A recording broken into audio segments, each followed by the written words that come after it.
appropriate draw. 7:24, and we're looking down on the West Park Place by Rogers Arena there, and we're learning about driving skills, Dawn. Yeah, exactly, especially for teens. Mind you, I think everyone could actually have a little driving lesson here. What is happening here right now? Well, good morning, Dawn, first off. We're here to talk about the Ford Driving Skills for Life program. It's a safe teen driver program geared to help teens learn safe rules of the road. And one of the biggest problems out there is distracted driving. It is. And so you're actually going to demonstrate, or we're going to demonstrate, how texting can really impact how we're going here. So first up, let's make sure we get in safely. We got our seatbelt on. And this is a controlled course, so we made sure that our camera guy is all safe where he's going to be as well, right? We're in a safe, controlled environment here, and we're actually going to ask you to text and drive. Okay, so I'm going to start driving, and then I'll start texting here. So who would you like to text? Well, I'm going to text my husband. I'm sure he'd like to get a little text from me early on here this morning. And you know, many of us probably think, oh, I'm pretty good at it. I'm good at just the little glance down. So I'm going to go, hey, Brad. Look, I can't even spell right. You know, exactly. So how am I doing so far? Well, you see, you're driving a little bit erratically. Your speed management is not the way it should be. Oops, so if you were out on something. You hit one of the pylons. Yeah. So if you were out on a public road right now, you'd obviously be a hazard right now. Right. So. Okay. So right now I've got about 2 letters in here because I'm actually concerned also because I have a passenger in the car. And you actually stopped at the stop sign. That's good. Okay, that's a good thing. But I'm driving with one hand. Yes, this is you're a problem. driving with hand. And I got to try to signal. And it's taking me forever to get this text out of the way here. So for anyone that wants to sign up for this course, tell us a little bit about how they can do that. Yeah, we're here for the next 2 days, and we actually have spots available tomorrow. You can go to drivingskillsforlife.ca and sign up. And hopefully, you know, with this distraction, Steve, don't worry, I've got my eye on Steve, our camera guy, to make sure I don't run over him. For more details, again, check out the website. There are spots available, Russ.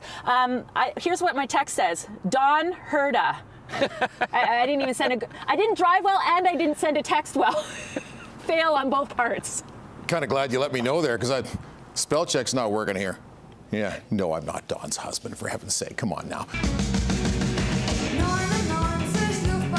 7:52, there's Dawn. Hi, Dawn. Let's get a little closer. Look through the camera lens. I'm this small. You're just little.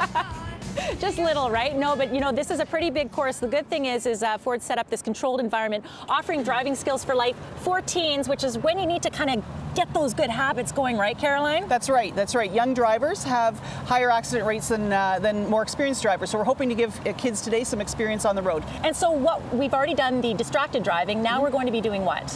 This behind us is hazard recognition. Sometimes when you're driving along and someone pulls out in front of you, it's not always the best option to stop. So what we're doing here is we're giving teens an opportunity to very quickly have to pick a lane to avoid the accident. Let's get this going right now. We've got the car already there set up. So again, in cases where you wouldn't necessarily want to be stopping, is if you have you could cause a pileup and stuff, right? Sure, yeah. So if there's someone pulls out in front of you, if you have a free lane, you can get around them without hitting them. Okay, so this typically would continue on to this course. I'm going to do the next part of it. Right. Because, and the next part here, you're going to be able to stop, being asked to stop really quickly. Try not to slip. Distracted walking is a bigger problem. Okay, so what am I going to do again, Caroline? Sorry? What am I going to do again? Okay, so you're going to drive really quickly, and then you're going to hit the brakes, and you're going to understand how long it takes you to actually stop the car. Okay, driving skills for life. Teens, you're welcome to take this. They've got spots open. It's Friday and Saturday. Go to the website for more details, and let's see how I do. So we're all started up, right, Chris? We're all started up. Okay, and I'm going to go as fast. Full throttle. Full throttle. As soon as you see the red light, full brake. Okay, we're going to see how this goes here. Here we go.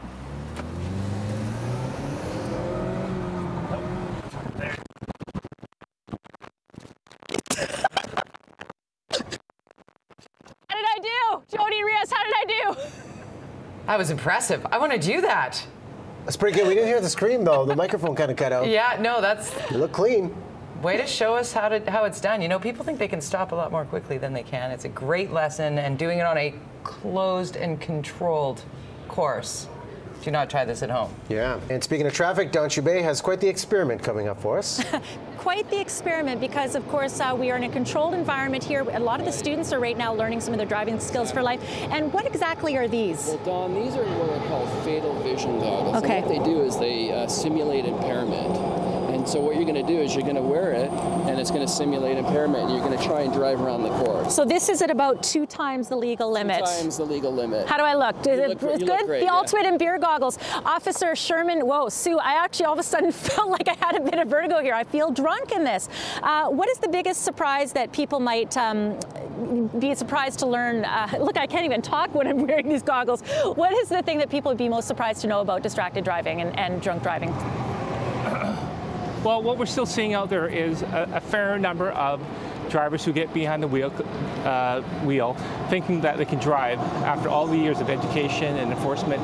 Some of the behaviors have changed, but we're still seeing a fair number of drivers get behind the wheel. Yeah, I'm so super surprised. Let's get in the car here right now. I'm super surprised that people are still even thinking that they should go out and even have one cocktail without planning for how they're going to get home. And also one thing that you were telling me that's a bit surprising is that people, when they go pick up their car the next morning, they actually might still be drunk. Yeah, that's right. I mean, some people show up with Holy. the best intentions. Here we go, here. Thinking that they'll drive the car to where they're going. Watch our camera guy, Steve, here. Okay. But then they'll leave the car overnight thinking they'll come back in the early morning hours. And what happens is they come back in the morning, but we still find that they're impaired after a few hours of sleep. And so right now I'm wearing these goggles, which again kind of mimic 2 times the legal limit. And I gotta say, I don't even believe that people would even get in a car at this level of impairment. Well, these are the drivers we see at this level of impairment. They're easy to spot.